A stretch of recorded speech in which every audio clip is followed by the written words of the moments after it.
ভারত ও পাকিস্তান দক্ষিণ এশিয়ার দুই প্রতিবেশী দেশ, কিন্তু সম্পর্কের জন্য আগুন আর পেট্রোল।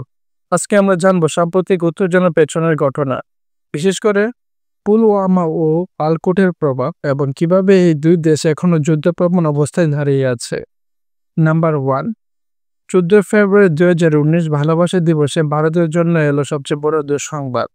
জম্মু ও কাশ্মীরের পুলওয়ামা আত্মঘাতী জঙ্গি হামলায় মারা যায় 40 জন সিআরপিএফ জওয়ান। এই হামলায় তাই স্বীকার করে পাকিস্তানের ভিত্তিক জনগোষ্ঠী জৈশ-ই মোহাম্মদ। এরপরই ভারত জুড়ে শুরু হয় প্রতিবাদ, ক্ষোভ আর প্রতিশোধের দাবি। 26 ফেব্রুয়ারি 2019 ভারতের ইতিহাসে এক গুরুত্বপূর্ণ দিন। ভারতের বিমান বাহিনী পাকিস্তানের বালাকোটে প্রবেশ করে একে এয়ার স্ট্রাইকের বহু জুইস জঙ্গিকে হত্যা দাবি করে। পাকিস্তান প্রথম অস্বীকার করলে আন্তর্জাতিক চাপের মুখে পরিস্থিতি গড়ায় নতুন মোড় নেই। পরের দিন পাকিস্তান পাল্টা জবাব দেয়। তারা ভারতীয় যুদ্ধবিমান ভূপাতিত করে এবং পাইলট অভিনন্দন বর্তমানকে বন্দী করে। তবে বিশ্বের কূটনৈতিক চাপের মুখে অভিনন্দনকে মাত্র 2 দিনের মাথায় মুক্তি দিতে বাধ্য হয় পাকিস্তান।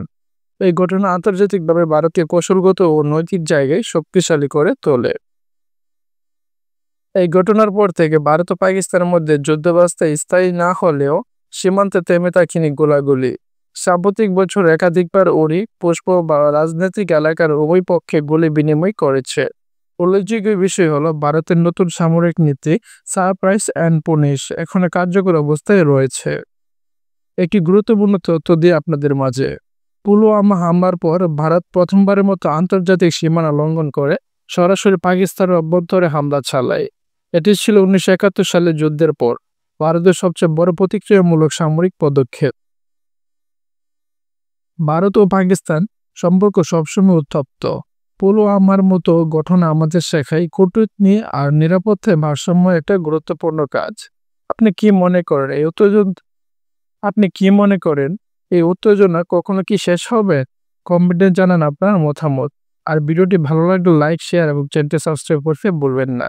এতক্ষণ আমাদের সাথে থাকার জন্য সকলকে অসংখ্য ধন্যবাদ এবং আসসালামু আলাইকুম।